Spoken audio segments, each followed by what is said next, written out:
કોરવા વિસ્તારની અઝીઝા બાનુની હત્યા તેની બહેન તથા તેના પ્રેમીએ કર્યા હોવાનું ખુલવા પામ્યું છે.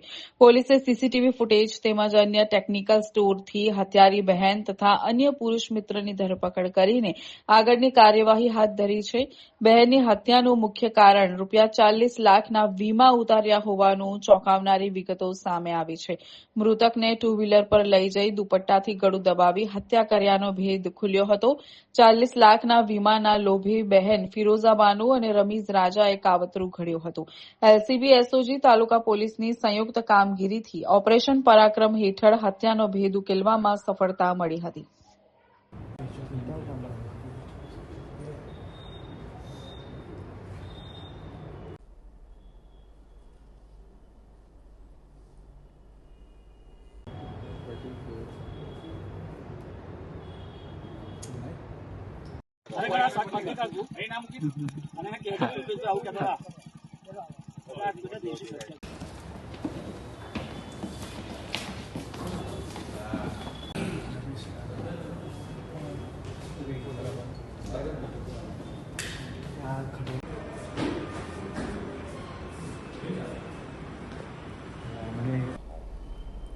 પરમ દિવસે વડોદરા ગ્રામ્યના વડોદરા તાલુકા પોલીસ સ્ટેશનની અંદર આંકોડિયા નજીક એક અનનોન ડેડ બોડી પોલીસે મળી હતી.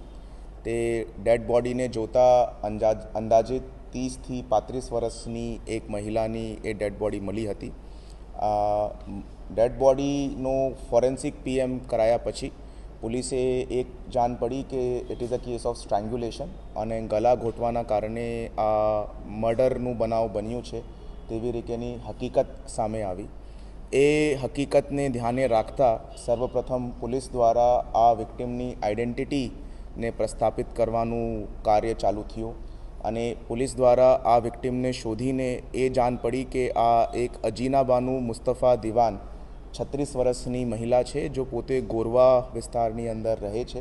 આ એમની ડેડ બોડી છે.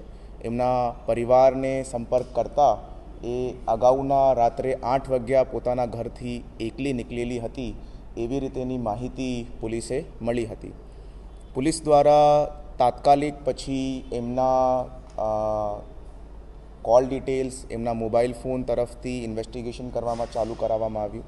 એ સાથે જ સીસીટીવી કેમેરા બનાવના સ્થળના અને એમના ઘર તરફથી જો એ નીકળેલા હતા તેમને ટ્રેસ કરતાં પોલીસ જો છે તે આર્ય હાઇટ્સ પાસે એક ચોકડી ઉપર પહોંચી.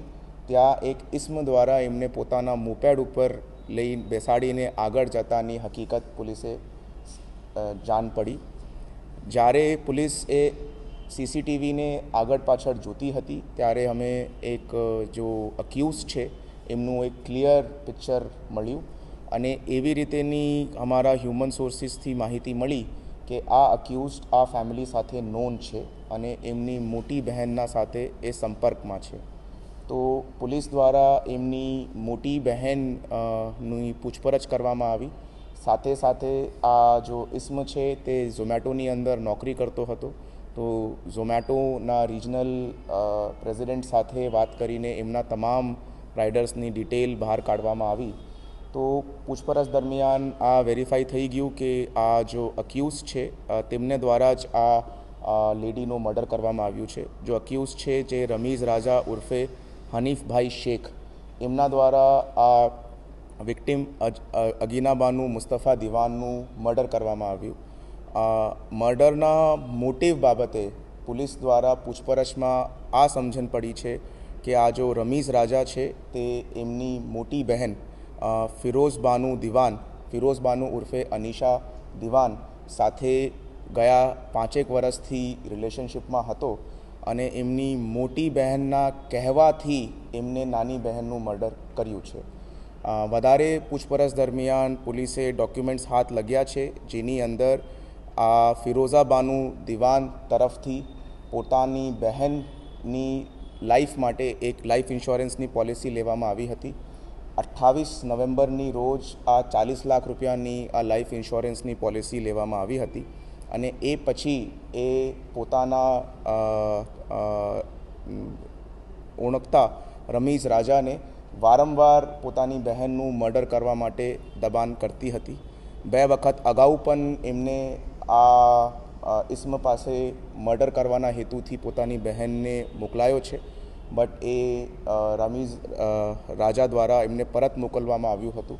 અને આ જો ત્રીજી વખત છે, જે તે સમયે એમને પોતાની બહેનને શ્રમ કાર્ડ બનાવવાના બહાને કે આ ભાઈને હું ઓળખું છું, પોતાના પરિવારના બધા લોકો એને પહેચાનતા હતા, એમની ઓળખાણ છે, તમારું શ્રમ કાર્ડ કાઢી આપશે, એ શ્રમ કાર્ડ લેવાના બહાને એ પોતાના આ રમીઝ રાજા પાસે એમને મોકલાયો હતો.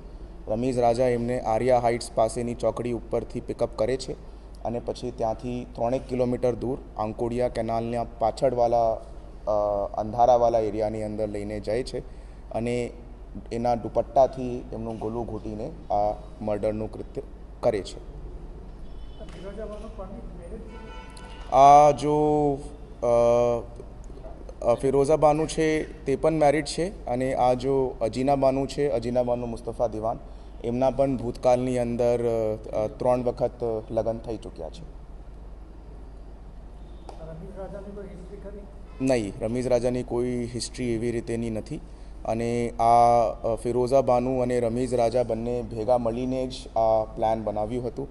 28 નવેમ્બરની રોજ આ ઇન્સ્યોરન્સ પોલિસીની પ્રથમ કિસ્ત એમના દ્વારા જમા કરાવવામાં આવી છે. Police has also recovered those documents. અને આ જો ફિરોઝા બાનુ દિવાન છે, એમના પોતાની સિસ્ટર સાથે ઘણા બધા ઝઘડાઓ દરરોજ થતા હતા. એ સાથે એમને પૈસાની ઇન્સ્યોરન્સની મુદત પાકી જાય એના હેતુથી એમનું આ મર્ડર કરાવવામાં આવ્યું છે. 40 લાખની પોલિસી ઉતારી 40 લાખની પોલિસી ઉતારી હતી. ખરેખર ઘર કંકાસનું રીઝન છે કે પૈસાનું લાલચ છે એ વેરીફાઈ કરવાનું ખરેખર મુશ્કેલ છે, કેમ કે એ બંને જ રીઝન સામે આવે છે. બટ પોલિસી જો છે તે 28 નવેમ્બરના રોજ જ કાઢવામાં આવી છે અને અત્યારે 10 દિનની અંદર જ એમની લાઈફ ઉપર આ જો છે મર્ડર કરવામાં આવ્યું છે. તો વન कैन इजीली डिड्यूस કે लाइफ इंश्योरेंस के पैसे के चक्कर में ही ये मर्डर करना है.